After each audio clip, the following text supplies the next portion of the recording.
नमस्कार, मी रोहित दीक्षित. आपण पाहत आहात लोकशा टीव्ही. विधानसभेचा बिगुल वाजलेला आहे. अनेक इच्छुक उमेदवारांनी आपली रणनीती आखायला सुरुवात केलेली आहे. एक उमेदवार आपापल्या पद्धतीने मतदारसंघात देखील हिंडताना पाहायला मिळतात. मात्र बीड जिल्ह्यातलं समीकरण सध्या कसं तरी विस्कळीत असल्यासारखं वाटत आहे. यामध्ये अनेक उमेदवार या ठिकाणी आहेत, इच्छुक उमेदवार आहेत, प्रस्थापित आहेत, विस्थापित आहेत. मात्र आता यामध्ये नेमकं कशा पद्धतीने ही निवडणूक पार पडणार हे देखील पाहणं गरजेचं आहे. मात्र त्याआधी इच्छुक उमेदवारांची आपण मुलाखत घेतो आहोत. आपल्यासोबत आहेत सुरेश नवले जे आहेत, त्यांची देखील या ठिकाणी मुलाखत आपण घेणार आहोत. सर, काय सांगाल की यावेळेस महाराष्ट्राचं राजकारण हे विस्कळीत वाटतं. त्यामध्ये लोकसभा निवडणूक देखील झालेली आहे. ती कशा पद्धतीने पार पडली हे देखील सगळ्यांनी पाहिलं. मात्र आता विधानसभेमध्ये आपण इच्छुक उमेदवार आहात. काय वाटतं, कशी भूमिका आहे आपली, काय सांगाल? ही निवडणूक अभूतपूर्व अशा प्रकारची निवडणूक आहे. प्रचंड अनिश्चितता आणि विस्कळीतपणा. तुमच्या मताशी मी सहमत आहे की एवढी अनिश्चितता या अगोदर कधीही माझ्या राजकीय आयुष्यामध्ये मी पाहिलेली नाही आणि अनुभवलेली नाही. त्यामुळं आता येणाऱ्या विधानसभेमध्ये कोण कुठल्या पक्षाकडून येईल हे कोणीही सांगू शकत नाही. कुठलंही भाकीत करणारा भविष्यवेत्ता आणला तरी तो या प्रश्नाचं उत्तर देऊ शकत नाही. त्यामुळे ही निवडणूक व्यक्तिसापेक्ष निवडणूक राहील असं माझं मत आहे. यामध्ये मराठा आणि ओबीसी वाद देखील पाहायला मिळतोय. लोकसभा ही त्याच गटमटीत झालेली पाहायला मिळते. मात्र यावेळेस बी तसंच आहे, पाहायला मिळतोय सगळा. मनोज जरांगे पाटलांचा देखील निर्णय आहेत, काही निर्णय आहेत. कशा पद्धतीने काल तुमची भेटही झाली, त्यामध्ये कसे काय निर्णय ठरले तिथं काय मनोज जरांगे पाटील हे लोकशक्तीचं प्रतीक आहे. आज मनोज जरांगे पाटलांच्या सोबत प्रचंड लोकशक्ती आहे. काही व्यक्तींनी मराठा आणि ओबीसी करण्याचा प्रयत्न केलेला आहे. त्यामध्ये भारतीय जनता पार्टीची भूमिका ही निर्णायक राहिलेली आहे, महत्त्वाची ठरलेली आहे. यामध्ये उभा छेद किंवा उभी भिंत उभी करण्याचा प्रयत्न करण्यामध्ये भारतीय जनता पार्टीला जरी असं वाटत असलं की आपल्याला यश प्राप्त झालेलं आहे, परंतु फील्डवरती तसं नाही आहे.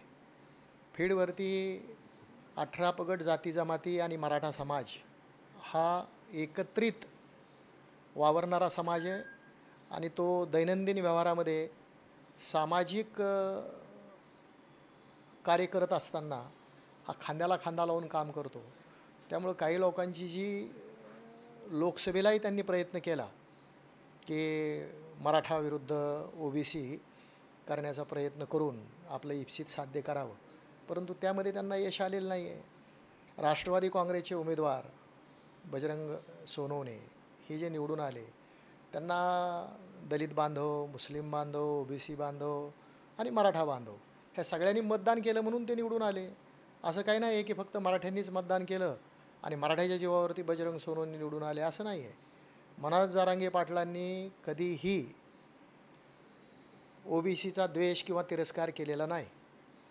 फक्त अशा प्रकारचं आभासी चित्र काही लोकांनी उभा केलेलं आहे. त्यामध्ये या निवडणुकीमध्ये यश त्यांना येणार नाही. यामध्ये आपण शिंदे गटात देखील होतात, त्या ठिकाणीही आपण तिथून बाहेर निघलात. मात्र आता सध्या कोणता पक्ष नाही आहे. कशा पद्धतीचं, कोणत्या पक्षाच्या माध्यमातून आपण ही निवडणूक लढणार आहात, काय सांगाल?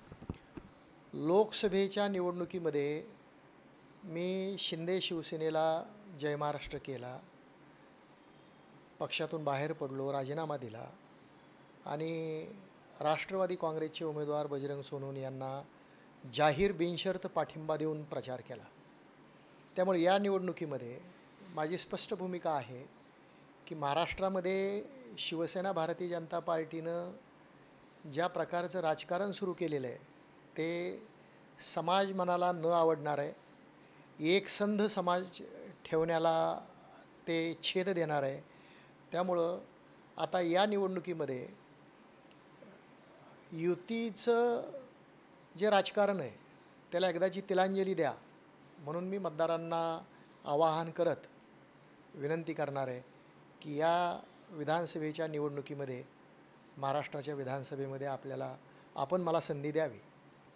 यामध्ये मनोज जरांगे पाटलांकडं बीड विधानसभेतून अनेक जणांची वर्णी लागलेली आहे, भेटीगाठी चालू आहेत. यामध्ये आपण उमेदवार म्हणून देखील बाहेर येत आहेत. वाटतं का की आपल्याकडं तुम्हाला चान्स मिळेल? काय वाटेल? हे बघा, जरांगे पाटील हे स्वयंभू नेतृत्व आहे. कुणाला पाठिंबा द्यायचा हा त्यांचा अधिकार आहे. परंतु बीड विधानसभा मतदारसंघातून मी निवडणूक लढवणार आहे. आपण मला पाठिंबा द्यावा अशा प्रकारची विनंती मी त्यांना केलेली आहे.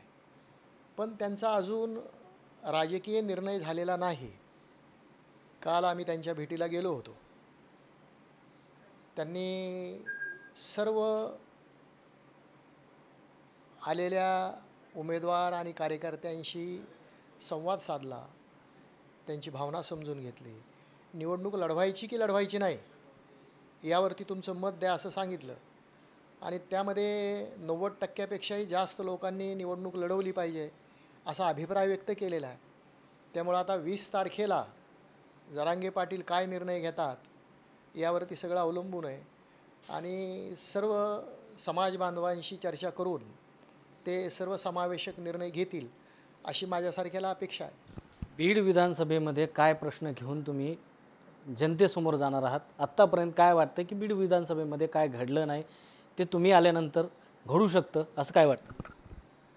एक तर बीड विधानसभा मतदारसंघाचं प्रतिनिधित्व गेली 15 वर्ष क्षीरसागर करतायत आणि सर्वसमावेशक विकास बीड मतदारसंघाचा होणं अपेक्षित होतं.